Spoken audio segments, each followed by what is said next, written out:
मागच्या लेक्चरमध्ये आपण ऑर्गॅनिक कंपाऊंडच्या कॅरेक्टर्स बघत होतो आणि कॅरेक्टर्स मध्ये आपण एक लिस्ट घेतली होती. त्या लिस्ट मधले आय थिंक 7 कॅरेक्टर आपण चर्चा केलेली आहे. आता या लेक्चरमध्ये आपण 8व्या कॅरेक्टर पासून पुढे जाऊया. ओके, तर हा लेक्चर आपण आता सुरू करतोय. तर the next character of organic substance is they undergo combustion. Now what is meaning of combustion? Combustion म्हणजे काय? मराठीत आपण याला ज्वलन असं म्हणतो. तर कंबशनचा अर्थ काय आहे? कुठलाही ऑर्गॅनिक सबस्टन्स आपण जर का ऑक्सिजनच्या प्रेझेन्समध्ये हीट केला तर त्या ऑर्गॅनिक सबस्टन्सचं ज्वलन होतं, कंबशन होतं आणि त्या ऑर्गॅनिक सबस्टन्स मधले जे कार्बन आहेत त्या कार्बनचं कार्बन डायऑक्साईड आणि त्या ऑर्गॅनिक सबस्टन्स मध्ये जे हायड्रोजन आहेत त्या हायड्रोजनचं वॉटर हे तयार होणार आहे. आपण केमिकल इक्वेशनद्वारे आपण ती एक रिएक्शन समजून घेऊया. तर ऑर्गॅनिक कंपाऊंड ज्यात असणार आहेत कार्बन आणि हायड्रोजन्स यांना आपण करतोय हीट. पण तुम्हाला माहिती असलं पाहिजे हीटिंगसाठी आपल्याला लागतो ऑक्सिजन. ऑक्सिजनच्या प्रेझेन्समध्ये आपण हीट करतोय तर ऑर्गॅनिक कंपाऊंड बर्न होतो आणि त्या ऑर्गॅनिक कंपाऊंड मधले जे कार्बन आहेत त्या कार्बनचं होणार आहे कार्बन डायऑक्साईड आणि ऑर्गॅनिक कंपाऊंड मध्ये जे हायड्रोजन्स आहेत त्या हायड्रोजनचं होतंय वॉटर मॉलिक्यूल. पण या रिएक्शन मध्ये, या कंबशन ऑफ ऑर्गॅनिक कंपाऊंड या रिएक्शन मध्ये अतिशय महत्वाचं जे काही असेल तर ते आहे या रिएक्शन मधून बाहेर पडते energy. So this energy is emitted, given out. Energy बाहेर पडते आणि म्हणून ही रिएक्शन आपल्याला अतिशय महत्वाची रिएक्शन आहे. का? आपण जाणून घेऊया. सो ऑर्गॅनिक कंपाऊंडचं कंबशन म्हणजेच हिटिंग विथ ऑक्सिजन जेव्हा आपण करतो, हिटिंगसाठी आपण एक ट्रायंगल दाखवला पाहिजे. So organic compounds when heated in presence of oxygen then that organic compound produces carbon dioxide, water and very important is energy. एखाद्या रिएक्शन मधून एनर्जी जेव्हा बाहेर पडते, जास्त प्रमाणात एनर्जी बाहेर पडते, that reaction is called exothermic reaction. तर या रिएक्शनला आपण एक्झोथर्मिक म्हणूया कारण या रिएक्शन मधून एनर्जी खूप जास्त प्रमाणामध्ये बाहेर पडत असते आणि म्हणूनच आपल्या ह्युमन बिईंगसाठी ही रिएक्शन अतिशय महत्वाची आहे. आपल्याला जगण्यासाठी, आपल्या जे काही आपले इंडस्ट्रीयल उपकरण वगैरे आहेत किंवा आपले ऑटोमोबाईल्स जे आहेत या सगळ्यांना चालण्यासाठी जी ऊर्जा लागते ती ऊर्जा आपल्याला या रिएक्शन मधून मिळत असते. ऑर्गॅनिक सबस्टन्सना आपण कंबस्ट करतोय, या रिएक्शनला मी म्हणतोय कंबशन. एखादा ऑर्गॅनिक सबस्टन्स जेव्हा बर्न केला जातो, एखादा ऑर्गॅनिक कंपाऊंड जेव्हा बर्न केला जातो इन प्रेझेन्स ऑफ ऑक्सिजन, तेव्हा आपल्याला तयार होतं कार्बन डायऑक्साईड आणि वॉटर आणि त्यातून बाहेर पडते ती energy. So this reaction is called combustion. याच्याकडे जरा नीटच पाहिलं आपण तर आपल्याला असं लक्षात येईल की यातला जो कार्बन आहे त्याला काही ऑक्सिजन मिळतायत आणि त्याचं कन्व्हर्जन होतंय कार्बन डायऑक्साईड मध्ये. यातला जो आपला हायड्रोजन आहे त्यालाही ऑक्सिजन मिळतायत आणि त्याचं कन्व्हर्जन होतंय वॉटर मध्ये. म्हणजे एका अर्थी आपण कार्बनला आणि हायड्रोजनला ऑक्सिजन देतोय, ऑक्सिजन सप्लाय करतोय. एखाद्या एलिमेंटला जेव्हा आपण ऑक्सिजन देतो त्याला केमिस्ट्रीमध्ये ऑक्सिडेशन असं म्हणतात. So combustion alternately can be called oxidation. So एखाद्या ऑर्गॅनिक कंपाऊंडला ज्याच्यात कार्बन आणि हायड्रोजन आहे जर तुम्ही ऑक्सिजनच्या प्रेझेन्समध्ये हीट केलात म्हणजेच ऑक्सिडाइज केलात तर त्या कार्बनचं होतं कार्बन डायऑक्साईड आणि एचचं होतं म्हणजे हायड्रोजनचं होतं water. So this is called combustion as well as oxidation. आणि आता मी तुम्हाला सांगितलं या रिएक्शन मध्ये एनर्जी बाहेर पडते आणि या एनर्जीचा वापर आपण म्हणजे ह्युमन बिईंग वेगवेगळ्या इंडस्ट्रीयल जे उपकरणं आहेत त्यांना चालवण्यासाठी, इंजिन्स आहेत त्यांना चालवण्यासाठी, ऑटोमोबाईल इंजिन्सना चालवण्यासाठी केला जातो. सो हे जे सबस्टन्स आपल्याला ऊर्जा देत आहेत, so these substances are considered as fuels. So organic compound, most of the organic compounds work as fuels. तुम्हाला माहिती आहे पेट्रोल, डिझेल, केरोसिन, मिथेन म्हणजेच बायोगॅस वगैरे आपण ज्यांना म्हणतो, हे सगळे सबस्टन्स ऑक्सिडेशन केले जाऊ शकतात. म्हणजे या सगळ्या सबस्टन्सना कंबशन केलं जाऊ शकतं आणि आपल्याला कार्बन डायऑक्साईड, वॉटर आपल्याला मिळतं. पण आपण कंबशन जे आहे ऑर्गॅनिक सबस्टन्सचं ते कार्बन डायऑक्साईड मिळवण्यासाठी किंवा वॉटर मिळवण्यासाठी मेनली करत नसतो. आपल्याला पाहिजे असते एनर्जी. सध्या जगामध्ये एनर्जी क्रायसिस सुरू आहेत तर ती एनर्जी म्हणजे तिथून आपण जाणताच की इराण वगैरे भागामध्ये सध्या युद्ध चालू आहे तर तिथून येणारे जे तेल साठे आहेत, तिथून येणारे जे पेट्रोल आहे, गॅस आहे, तर त्याच्यामुळे सगळं जग सध्या थांबल्यासारखं आहे. So this reaction is very very important. So organic compounds are undergoing combustion reaction. And organic compound therefore are called fuels since they yield us energy. Okay? बरं, याच्यामध्ये अजून एक पॉइंट मला सांगण्यासारखा वाटतो, तो म्हणजे जर आपण मुबलक एक्सेसिव्ह प्रमाणामध्ये ऑक्सिजन दिलं तर सगळे लागणारे ऑक्सिजन हा ऑर्गॅनिक सबस्टन्स घेतो आणि त्याच्यापासून कार्बन डायऑक्साईड, वॉटर वगैरे तयार होतो. हा आपला फायनल प्रोडक्ट आहे ऑक्सिडेशन ऑफ ऑर्गॅनिक कंपाऊंडचा. पण जर का तुम्ही ऑक्सिजनचा सप्लाय कमी केला, बर्न तर करायचंच आहे, पण आपल्याला जेवढे ऑक्सिजन लागतात तेवढे आपण देणार नाही आहोत, लिमिटेड सप्लाय करतोय समजा, तर हा जो आपला कार्बन आहे, या कार्बनचं कार्बन डायऑक्साईड होणार नाही, तर तेव्हा होईल carbon monoxide. So when you have a limited supply of oxygen, carbon of the organic substance convert into carbon monoxide. When you have excess supply of oxygen, तेव्हा तुम्हाला कार्बनचं कार्बन डायऑक्साईड होताना दिसेल. तर जेव्हा मी लिमिटेड सप्लाय करून ही reaction करतोय ना, this is called incomplete combustion. This combustion is called incomplete. यालाच एक अजून शब्द आहे, पार्शियल कंबशन. सो इनकम्प्लीट आणि पार्शियल असं आपण म्हणूया. सो ऑर्गॅनिक कंपाऊंडला जर तुम्ही कमी प्रमाणामध्ये ऑक्सिजन देऊन कंबस्ट केलं, इट इज इनकम्प्लीट किंवा पार्शियल ऑक्सिडेशन किंवा कंबशन, ज्याचा मेन प्रोडक्ट असणार आहे कार्बन मोनॉक्साईड. पण जर आपल्याला एक्सेसिव्ह ऑक्सिजन वापरता आला तर आपण हे कम्प्लीट कंबशन म्हणूया. So organic compound upon complete combustion gives carbon dioxide, water. पण हा जो काही पार्ट आहे, हा पार्ट आपल्याला जास्त महत्वाचा नाहीच आहे. म्हणजे आपण याच्यासाठी कंबशन करत नाही, आपण कंबशन करतो ते एनर्जीसाठी. मग पार्शियल असो किंवा कम्प्लीट कंबशन असो, आपल्याला एनर्जी मिळतेच. So that energy humans use. All right, तर चला आपण आता पुढच्या पॉइंट कडे जाऊया. तर पुढचा आपला जो पॉइंट आहे, next point is organic compound has large number of structures. म्हणजे ऑर्गॅनिक कंपाऊंड संख्येने खूप प्रचंड आहेत, आपल्याला हे माहिती आहे. कार्बनचे कंपाऊंड म्हणजेच ऑर्गॅनिक कंपाऊंड संख्येने प्रचंड आहेत आणि यात वरचे वर रोजच्या रोज भर पडतेच आहे. तर ह्याचं कारण आपण पाहूया. अगोदर फीचर समजून घ्या. There is lot of numbers of organic compound. Organic कंपाऊंडची संख्या ही प्रचंड आहे. तर याचं आपण कारण समजून घेऊ. तर कारण याचं तुम्ही शाळेमध्ये शिकलेलं आहे. कार्बन कडे दोन विशेष अशा प्रॉपर्टी आहेत ज्यांच्यामुळे कार्बनच्या कंपाऊंडची संख्या ही खूप जास्त प्रमाणात आहे. ते कोणते? तर पहिली गोष्ट, याला आहे टेट्रा व्हॅलेन्सी. कार्बनची व्हॅलेन्सी किती आहे? कार्बनची व्हॅलेन्सी 4 आहे. टेट्रा म्हणजे 4, व्हॅलेन्सी म्हणजे bond forming capacity. So carbon जो आहे ना, तो 4 बॉन्ड तयार करतो. आता कार्बन 4 बॉन्ड तयार करतो, ते करण्याची पद्धत मात्र वेगळी आहे.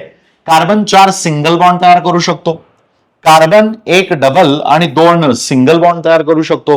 कार्बन 1 ट्रिपल आणि 1 सिंगल बॉन्ड तयार करू शकतो. आणि कार्बन 4 बॉन्ड त्याची जी तयार करण्याची चौथी पद्धत आहे ती म्हणजे सायमल्टेनियस 2 डबल बॉन्ड.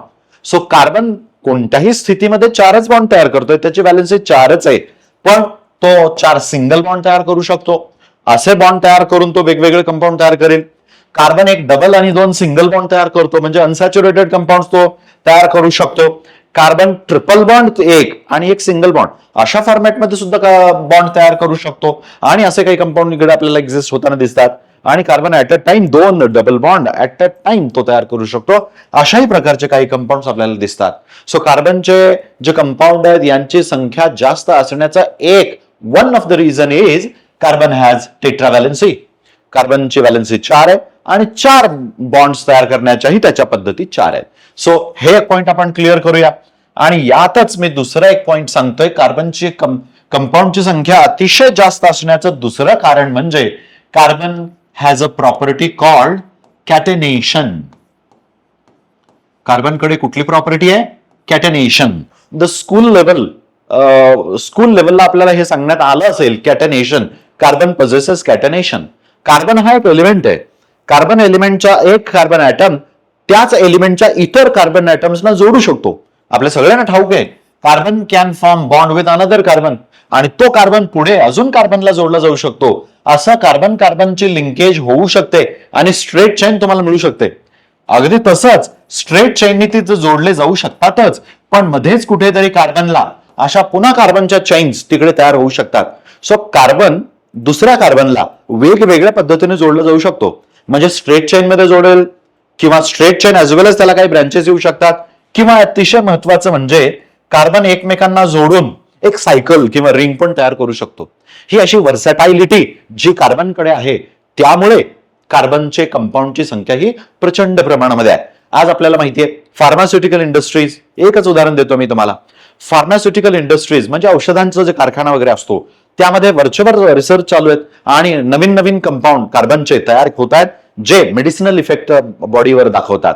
सो कार्बनच्या कंपाऊंडच्या प्रचंड संख्येला कारणीभूत काय आहे, तर पहिली गोष्ट कार्बन हॅज टेट्राव्हॅलन्सी आणि दुसरी गोष्ट कार्बनकडे कॅटनेशन आहे. सो हे पण फीचर आपण आपल्या ऑर्गॅनिक कंपाऊंडचं फीचर आहे असं सांगूया. So 9th feature we covered just now. What is it? We have large number of carbon compounds. The reason I explain right now की बाबा कार्बनकडे टेट्राव्हॅलन्सी आहे आणि कार्बनच्याकडे कोणती प्रॉपर्टी आहे? कॅटनेशन. कॅटनेशन प्रॉपर्टीला मी इंग्रजीमध्ये असं सांगेन, सेल्फ लिंकिंग एबिलिटी. बस 3 शब्द. Carbon has self linking ability. एक कार्बन इतर कार्बनला जोडला जाऊ शकतो, म्हणजे एकाच एलिमेंटचे ऍटम्स एकमेकांना जोडण्या जाण्याच्या त्या टेंडन्सीला, त्या प्रॉपर्टीला म्हणायचं catenation. So property of catenation becomes self linking ability. That's it. ठीक. तर हा आपण एक पॉइंट 9वा पॉइंट क्लिअर केलेला आहे. सो ऑर्गॅनिक कंपाऊंडचे कॅरेक्टर्स आपण पाहतोय. This was 9th property, 9th character. Now let us move to 10th character in our list. जो 10th पॉइंट आहे तो म्हणजे व्होलाटाईल नेचर. ऑर्गॅनिक सबस्टन्सचं नेचर हे व्होलाटाईल आहे. आता व्होलाटाईल म्हणजे नुसतं हवेत जर आपण या कंपाऊंडला ठेवलं तर ते हवेत उडून जातात. आता याचे काही उदाहरणं आपल्या डेली यूज मधले मी तुम्हाला सांगणार आहे. आपल्या घरी आपण डांबर गोळ्यांचा वापर करतो. डांबर गोळ्या म्हणजे naphthalene balls. Naphthalene is a organic substance आणि तो मॉथ रिपेलेंट आहे, म्हणजे कीटकांना तो दूर सारतो, दूर करतो. कीटक त्याचा म्हणजे कीटकांना त्याचा वास आवडत नाही. सो आपण आपल्या अल्मिरामध्ये नॅफ्थॅलिन बॉल्स ठेवतो आणि नॅफ्थॅलिन बॉल्समुळे त्या अलमारीमध्ये किंवा त्या अल्मिरामध्ये आपले जे कीटक आहेत ते कीटक त्याच्यामध्ये येत नाहीत आणि आपले कपडे, आपल्या त्यातल्या वस्तू ह्या सुरक्षित राहू शकतात. दुसरी एक गोष्ट मी तुम्हाला सांगेन ती म्हणजे कॅम्फर, कापूर ज्याला म्हणतो. कापूर आपण बऱ्याच ठिकाणी वापरतो. हाही कापूर जर का आपण जास्त काळासाठी उघडा ठेवला तर तो हवेत आपोआप उडून जातो. लिक्विड स्टेटमध्ये न जाता एखादा सॉलिड सबस्टन्स गॅसियस फेजमध्ये जात असेल तर त्याला आपण सब्लिमेशन म्हणतो. तोच एक प्रकार इथे ऑर्गॅनिक सबस्टन्स हे मोस्टली काय आहेत तर लिक्विड फॉर्म मध्ये ते कन्वर्ट होत नाहीत, solid to direct gaseous form. हे कोणा बाबतीत घडतं तर ज्यांचे मेल्टिंग बॉइलिंग पॉइंट हे अतिशय कमी आहे. ज्यांचे बॉइलिंग पॉइंट कमी ते सबस्टन्स पटकन हवेत उडून जातात. याला आपण व्होलाटाईल नेचर म्हणायचं. Most of the organic substances are volatile असं आपण म्हणूया. व्होलाटाईल म्हणजे directly they are converting from solid phase किंवा solid state to gaseous state without undergoing in liquid phase. तर अशा प्रकारे आपले ऑर्गॅनिक सबस्टन्स असतात, म्हणून मी त्यांना म्हणतो ऑर्गॅनिक सबस्टन्स आर व्होलाटाईल. मी विद्यार्थ्यांना म्हणत असतो की ऑर्गॅनिक केमिस्ट्रीचा अभ्यास सुद्धा हा व्होलाटाईल आहे. आपण आज अभ्यास केला आणि 4 दिवस जर त्याचं रिव्हिजन नाही केलं तर ते हवेत उडून जात. 5व्या 7व्या दिवशी आपल्याला आपण मागे केलेला अभ्यास, खूप पानं लिहून अभ्यास जरी केलेला असेल तरी ते आठवत नाही. म्हणजे ऍज इफ ऑर्गॅनिक कंपाऊंड जसे व्होलाटाईल आहेत तसे ऑर्गॅनिक कंपाऊंडची स्टडी सुद्धा व्होलाटाईल आहे आणि ती सतत आपल्या स्मरणात राहावी यासाठी तुम्हाला सतत त्याचं रिव्हिजन करावं लागेल. So remember, not only organic compound but study of organic compound is also volatile. Jokes apart, पण तुम्हाला ऑर्गॅनिक केमिस्ट्रीमध्ये जर चांगले मार्क मिळवायचे असतील तर तुम्हाला चांगला अभ्यास हा करावा लागेल.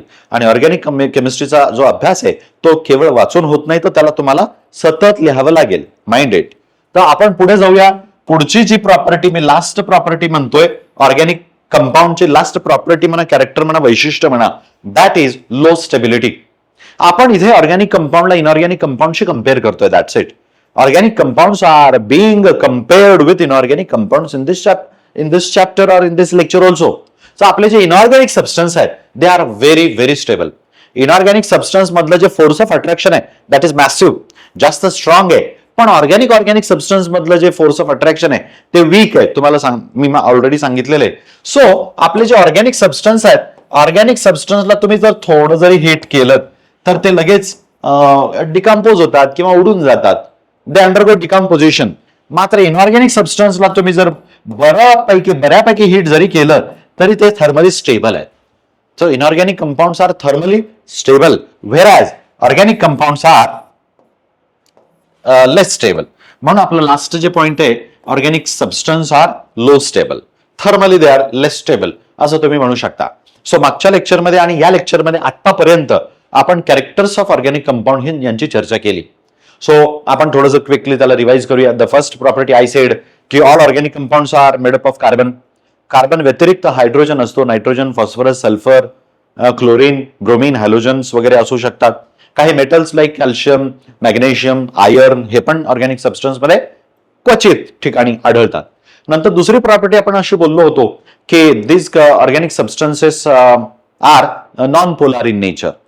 नंतर आपण अशी चर्चा केली होती की ऑर्गॅनिक सबस्टन्स मध्ये त्यांचं नेचर जे आहे दॅट इज कोव्हॅलेंट, कारण ऑर्गॅनिक कंपाऊंड मध्ये जे बॉन्ड आहेत ते कोव्हॅलेंट आहेत. तर बाकी सगळ्या प्रॉपर्टीज मी मागच्याच लेक्चरमध्ये सांगितल्या आणि या लेक्चरमध्ये उरलेल्या ज्या प्रॉपर्टीज आहेत त्या आपण पाहिलेल्या आहेत. सो मला असं वाटतं की तुम्हाला हे सगळं नीट व्यवस्थित कळलेलं आहे. आता आपण याच्या पुढच्या बीटला जातोय. So next beat in our chapter will discuss, आणि ते जे बीट आहे ते आहे classification of organic compound. Classification of organic compounds. Organic कंपाऊंडचं आपण आता क्लासिफिकेशन करूया. मी आता तुम्हाला सांगितलंय की ऑर्गॅनिक कंपाऊंडच्या संख्या ज्या आहे ऑर्गॅनिक कंपाऊंडची ती प्रचंड प्रमाणामध्ये आहे, आणि मग यांचा सिस्टमॅटिक अभ्यास जर आपल्याला करायचा असेल तर we need to classify them. एखादी वास्ट गोष्ट असेल आणि त्याचा अभ्यास जर आपल्याला करायचा असेल तर आपल्याला त्याला क्लासिफाय करावं लागेल. तर ते क्लासिफिकेशन आता आपण पाहूया. So let us classify organic substances. Why we are classifying them? Because we have a lot of numbers of organic compounds, आणि मग त्याचा एक काय म्हणता येईल त्याला सिस्टमॅटिक स्टडीसाठी आपल्याला ऑर्गॅनिक कंपाऊंडचा जरा क्लासिफिकेशन करणं गरजेचं आहे. आता ऑर्गॅनिक कंपाऊंडचं क्लासिफिकेशन हे दोन वेगवेगळ्या बेसिसवर केलं जातं. Number one, based on structure. Organic compounds can be classified on the basis of structure. आणि जे दुसरं क्लासिफिकेशन आहे जे आपण नंतर पाहूया, ते दुसरं क्लासिफिकेशन आहे it is based on functional group. तर या दोन प्रकारे आपण ऑर्गॅनिक सबस्टन्सचं क्लासिफिकेशन करणार आहोत. So first classification is based on the structure of organic substance. तर ऑर्गॅनिक सबस्टन्सचे स्ट्रक्चरवर आधारित क्लासिफिकेशन आपण या लेक्चरमध्ये सुरुवात करू. तर मला हे जे काही क्लासिफिकेशन तुम्हाला सांगायचं आहे that classification I will express in term of a tree diagram. So organic कंपाऊंडचं जे क्लासिफिकेशन आहे ते आपण आता ट्री डायग्राम मध्ये करूया. So organic compounds in the centre will write organic compounds. प्रचंड संख्या आहे, पण या प्रचंड संख्येने असलेल्या ऑर्गॅनिक कंपाऊंडला वेगवेगळ्या क्लासेसमध्ये आपल्याला डिवाइड करता येणं सहज शक्य आहे. तर लेट अस सी. तर आपण या ऑर्गॅनिक कंपाऊंडचं अगदी दोन मुख्य क्लासेसमध्ये कन्व्हर्जन करूया किंवा क्लासिफाय करूया. So what are two big classes of organic substance? तर एक आहे open chain compounds. Open chain compounds. या ओपन चेन कंपाऊंडला काही अल्टरनेट नावं पण आहेत. हेच कंपाऊंड अलिफॅटिक कंपाऊंड म्हणून ओळखले जातात. अलिफॅटिक, किंवा ह्या कंपाऊंडला आपण असायक्लिक म्हणजे ज्यांच्यात सायकल नाही, ज्यांच्यात रिंग नाही असं पण आपण यांना म्हणू शकतो. So they R असायक्लिक. शब्दांकडे लक्ष द्या. ऑर्गॅनिक केमिस्ट्रीमध्ये शब्द खूप जवळजवळचे आहेत. सो अलिफॅटिक किंवा असायक्लिक, आणि मेन त्याला आपण म्हणूया ओपन चेन. हे सगळे शब्द एकमेकांना पूरक असे आहेत, म्हणजे दे आर सिनोनिम्स, एकाच अर्थाचे ते शब्द आहेत. Open chain, aliphatic, acyclic. आता याच्यामध्ये आपण पहिल्यांदा हा भाग कव्हर करू, किंवा तिथं मी फक्त हेडिंग टाकतो आणि मग इकडे येऊया. तर या बाजूला मी येतोय, इकडचे होते ओपन चेन. ऑफकोर्स तुम्हाला आता गेस झाला असेल, तर इथं जे असणार आहेत they will be called closed chain. So this class will be closed chain compounds, म्हणजेच यांना तुम्ही रिंग कंपाऊंड म्हणू शकता. Ring compound. So organic compounds are classified into two. एक आहे ओपन चेन, दुसरा क्लोज्ड चेन. ओपन चेनला काही अल्टरनेट नाव आहेत, अलिफॅटिक, सायक्लिक. इकडं क्लोज्ड चेनला मी रिंग कंपाऊंड ही म्हणू शकतो किंवा क्लोज्ड चेन म्हणू शकतो. आता क्लोज्ड चेनचं फर्दर क्लासिफिकेशन करण्यापूर्वी आपण सध्या ओपन चेनचं आधी क्लासिफिकेशन करून पाहूया. तर ओपन चेन या शब्दाकडे बघून आपल्याला सहज कळलं पाहिजे की बाबा यातलं जे काही स्ट्रक्चर आहे म्हणजे ह्या कंपाऊंडचं, त्यांच्यात सायकल नाहीये ऍटम्सची. सायकल विशेषतः कार्बनचीच असते. तर इकडे जे काही तुम्हाला ओपन चेन कंपाऊंड दिसतील ते त्यांच्यामध्ये कार्बनच्या मेन चेन्स असतील, ओपन चेन्स असतील. तिकडे कुठेच तुम्हाला सायक्लिक चेन दिसणार नाही. So you will have only open chain compounds. बरं का? तर याचे काही उदाहरणही मी बाजूला देऊ शकतो. So I can write some examples of open chain compound.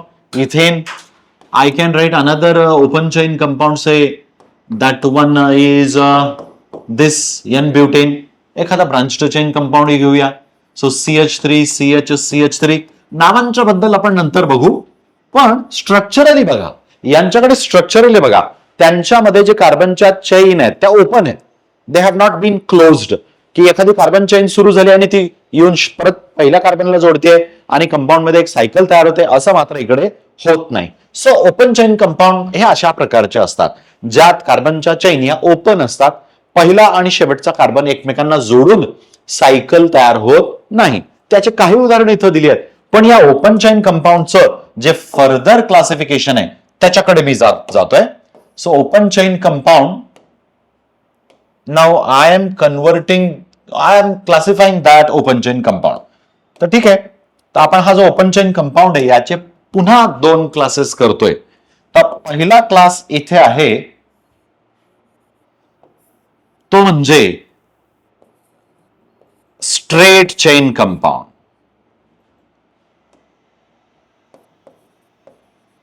Straight chain compound. आणि दुसरं मी लिहितोय ब्रांच्ड चेन कंपाऊंड. नावातूनच आपल्याला अर्थ सहज क्लिअर व्हायला पाहिजे, होतोय. म्हणजे हे असे सबस्टन्स आहेत ज्यांच्यात कार्बनच्या सरळ चेन आहेत. We have a linear chain of carbons, हो की नाही? तर कार्बनच्या लिनियर चेन्स जेव्हा असतील, ऑफकोर्स ते ओपन चेन तर आहेच आहे, but our carbon chains will not have branches. म्हणजे कार्बनच्या ब्रांचेस मेन चेनला नाही आहेत. सो अशा प्रकारच्या कंपाऊंडला आपण म्हणूया straight chain compound. Straight chain compound हे कोणाचा पार्ट आहे? Open chain कंपाऊंडचा.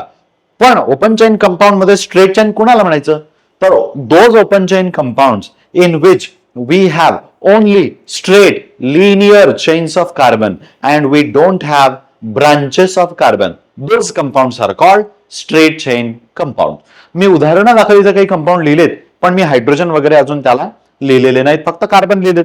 नंतर तुम्ही शिकाल की बाबा ह्या कार्बनवर किती हायड्रोजन लिहायचे. टेट्रा व्हॅलेन्सी बद्दल मी बोललोच आहे, तर याचा आपण उपयोग करूया. कार्बनवर नेमके किती हायड्रोजन लिहिता येतात ते नंतर आपण पाहू. तर हा पहिला क्लास ओपन चेन मधल्या पुन्हा आपण त्याचा क्लासिफिकेशन करतोय स्ट्रेट चेन कंपाऊंड. आणि दुसरीकडे मी लिहिलंय branched chain compound. Branched chain compound मध्ये कार्बनच्या मेन चेन तर एकमेकांना जोडतातच, म्हणून ते पॅरेंट चेन किंवा मेन चेन होतेच. पण या मेन चेनला पुन्हा काही कार्बन आपण जोडू शकतो. आणि मेन चेनवर हे जे कार्बनच्या ब्रांचेस आहेत यांना आपण सबस्टिट्युएंट्स किंवा ब्रांचेस वगैरे म्हणणार आहोत. So such compounds will undergo किंवा will fall under this heading branched chain compounds. So त्याच्यामध्ये मेन चेनला काही कार्बनच्या ब्रांचेस असतात, so they are called branched chain. आणि कार्बन कार्बन सरळ जोडले एकमेकांना तर दे बिकम स्ट्रेट चेन. आणि या दोघही हे दोन्ही प्रकारचे कंपाऊंड आहेत ते मात्र आहेत ओपन चेन कंपाऊंड. एक क्लासिफिकेशन ओपन चेनचं, एक क्लासिफिकेशन मी सांगितलं स्ट्रेट आणि ब्रांच. इथंच मी या ओपन चेन कंपाऊंडचं दुसरं क्लासिफिकेशन या बाजूला देणार आहे. तर ते कोणते? तर याच्यामध्ये काही कंपाऊंड्सना आपण म्हणूया saturated compounds. Saturated and some compounds will be called unsaturated. नीट लक्ष द्या. So what I am telling you is a second classification of open chain compound. Open chain कंपाऊंडचं पहिलं क्लासिफिकेशन आपलं होतं स्ट्रेट चेन, ब्रांच्ड चेन. आता मी चाललोय दुसऱ्या क्लासिफिकेशनला, म्हणजे हेच open chain compounds I can classify them as saturated compounds आणि unsaturated compound. Now let us see what is unsaturated and saturated one. तर सॅच्युरेटेड आपण सगळ्यांनी लक्ष द्या, पहिल्यांदा तुम्ही हे ऐकताय. सॅच्युरेटेड कंपाऊंड म्हणजे असे कंपाऊंड ज्यांच्यामध्ये कार्बन आणि कार्बनच्या मध्ये केवळ सिंगल बॉन्ड आहे, only single bond. If present in between carbons those compounds are called saturated.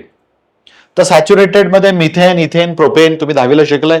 Carbon carbon एकदम एकमेकांना सरळ जोडले, त्यांच्यात डबल बॉन्ड नाहीये, ट्रिपल बॉन्ड नाहीये, कार्बन कार्बन मध्ये, तर अशा सगळ्या कंपाऊंडला तुम्ही सॅच्युरेटेड म्हणू शकता. इथं एक उदाहरण मी तुम्हाला देऊ इच्छितो आणि ते एक्झाम्पल म्हणजे हे CH3C डबल बॉन्ड CH3 हा जो कंपाऊंड आहे, नावाचं नंतर आपण पाहणार आहोत, पण मी आता सध्या सांगतो हा ऍसिटोन आहे, डायमिथिल कीटोन आहे. याच्यात तुम्हाला डबल बॉन्ड दिसतोय, पण तो डबल बॉन्ड दोन कार्बनच्या मध्ये नाहीये, तो डबल बॉन्ड आहे कार्बन आणि ऑक्सिजनच्या मध्ये. म्हणून यात डबल बॉन्ड जरी असला तरी दोन कार्बन मध्ये तो डबल बॉन्ड नाही, आणि म्हणून हा जो कंपाऊंड आहे तोही सॅच्युरेटेडच उदाहरण आहे. अजून एक उदाहरण तुम्हाला क्लिअर करतो, CH3C ट्रिपल बॉन्ड N. यात तुम्हाला ट्रिपल बॉन्ड दिसतोय, पण तो ट्रिपल बॉन्ड दोन कार्बनच्या मध्ये नाही, कार्बन आणि एका वेगळ्या ऍटम मध्ये आहे, म्हणजे हेटेरो ऍटम मध्ये आहे, आणि म्हणून याला तुम्ही अनसॅच्युरेटेड म्हणू नका. जर डबल आणि ट्रिपल बॉन्ड दोन कार्बन मध्ये नसतील तर ते सॅच्युरेटेडच आहे. सो सॅच्युरेटेड हा पहिला क्लास इथे मी तुम्हाला सांगितलाय. नंतर मी चाललोय unsaturated compound कडे.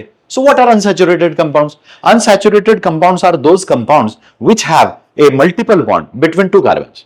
दोन कार्बनच्या मध्ये जर का मल्टिपल बॉन्ड असेल म्हणजे डबल बॉन्ड किंवा ट्रिपल बॉन्ड, असा मल्टिपल बॉन्ड जर दोन कार्बन मध्ये असेल, so that compound will be called or referred to as unsaturated compound. आता याचं एक साधं उदाहरण मी तुम्हाला देऊ शकतो, that is CH2 double bond CH2. Ethene फॅमिलीचा हा पहिला मेंबर इथिन, तर याच्यामध्ये तुम्हाला एक डबल बॉन्ड दिसतोय, that too in between two carbons. दोन कार्बनच्या मध्ये जेव्हा डबल बॉन्ड असतो, that compound will be called unsaturated. इकडे डबल बॉन्ड होता, but that double bond was not between two carbons, म्हणून याला आपण सॅच्युरेटेडच म्हटलं. पण हा जो कंपाऊंड मी लिहिलाय यात तुम्हाला डबल बॉन्ड दिसतो आणि तो दोन कार्बन मध्ये दिसतोय, so this is a unsaturated compound. अजून एखादं उदाहरण मी तुम्हाला इथं देईन, that is CH triple bond CH. Now here in this compound we have a triple bond and that triple bond is in between two carbons. मागे मी तुम्हाला एक triple bonded compound दाखवलाय, पण तो ट्रिपल बॉन्ड कार्बन आणि nitrogen मध्ये होता, दोन कार्बन मध्ये नव्हता. सो इथला जो ट्रिपल बॉन्ड आहे तो दोन कार्बनच्या मध्ये आहे, आणि म्हणून या अशा कंपाऊंडला आपण अनसॅच्युरेटेड कंपाऊंड म्हणायचे. सो ऑर्गॅनिक सबस्टन्सेस च मेन क्लासिफिकेशन आहे ओपन चेन, क्लोज्ड चेन. त्यापैकी आपण आता क्लोज चेनचा सध्या काहीच बघत नाही आहोत. त्यापैकी आपण पहिला क्लास जो होता ओपन चेन कंपाऊंड त्याच्याकडे आलो, आणि त्या कंपाऊंडला मी दोन प्रकारे पुढे क्लासिफाय केले. Number 1 that is straight chain compound आणि ब्रांच्ड चेन कंपाऊंड. परत सांगतो, स्ट्रेट चेन कंपाऊंड म्हणजे कार्बन कार्बन सरळ जोडलेले असू द्या, लिनियर चेन म्हणायचं, स्ट्रेट चेन म्हणायचं, अशा कंपाऊंडला आपण स्ट्रेट चेन कंपाऊंड म्हणा. आणि जे दुसऱ्या प्रकारचे कंपाऊंड आहे ज्यांच्यात कार्बन कार्बन सरळ तर जोडलेच आहेत, बट अलॉंग विथ दॅट काही ठिकाणी काही कार्बन्सवर जर कार्बनच्या ब्रँचेस असतील तर दे will be called branched chain compounds. So हे पहिलं क्लासिफिकेशन झालं, आणि याच कंपाऊंडचं मी दुसरं क्लासिफिकेशन करतोय, that is into saturated compounds आणि अनसॅच्युरेटेड कंपाऊंड्स. सो सॅच्युरेटेड कोण, तर सॅच्युरेटेड कंपाऊंड हे असे कंपाऊंड आहे ज्यांच्यात कार्बन आणि कार्बन मध्ये केवळ एक सिंगल बॉन्ड असतो, डबल नसतो, ट्रिपल नसतो. डबल ट्रिपल बॉन्ड आहे पण कार्बन आणि वेगळ्या ऍटम मध्ये, तरी ते सॅच्युरेटेड आहेत. मी उदाहरणं दिली होती, so I gave you those example also. लक्षात ठेवा, सॅच्युरेटेड कोणाला म्हणायचंय, saturated compounds will be called to those compounds only which have C single bond C only. C double bond C नाहीये, C ट्रिपल बॉन्ड C नाही. त्या compound मध्ये केवळ C आणि C यांच्यात सिंगलच बॉन्ड जर असेल तर दे विल बी कॉल्ड सॅच्युरेटेड. आणि जो दुसरा प्रकार आहे अनसॅच्युरेटेड, हा अनसॅच्युरेटेड म्हणजे दोन कार्बनच्या मध्ये आयदर डबल बॉन्ड असला पाहिजे किंवा ट्रिपल बॉन्ड असला पाहिजे, एक असू द्या एकापेक्षा जास्त असू द्या, अशा कंपाऊंडला तुम्ही म्हणा अनसॅच्युरेटेड कंपाऊंड. सो ऑर्गॅनिक कंपाऊंडचं क्लासिफिकेशनला आपण आज सुरुवात केली, आणि त्या ऑर्गॅनिक कंपाऊंडला मी मेनली दोन क्लासमध्ये डिवाइड केले, ओपन चेन कंपाऊंड आणि इकडे क्लोज्ड चेन कंपाऊंड. तर क्लोज चेन कंपाऊंड बद्दल आपण अजून काहीही बोललेलो नाही आहोत, आपण केवळ ओपन चेन कंपाऊंडचं डिस्कशन केलं. तर ओपन चेन कंपाऊंड्स म्हणजे these compounds have open chains of carbon atoms, we do not have cycles किंवा रिंग्स. नंतर या ओपन चेन कंपाऊंडच्या आपण फर्दर दोन क्लासिफिकेशन केले, मी तुम्हाला व्यवस्थित समजावलं आहे. तर ह्या क्लासिफिकेशनचा एक भाग आता संपलेला आहे. आता आपण दुसऱ्या भागाकडे जाऊया, तो भाग म्हणजे closed chain, but will see that in next lecture. Thank you.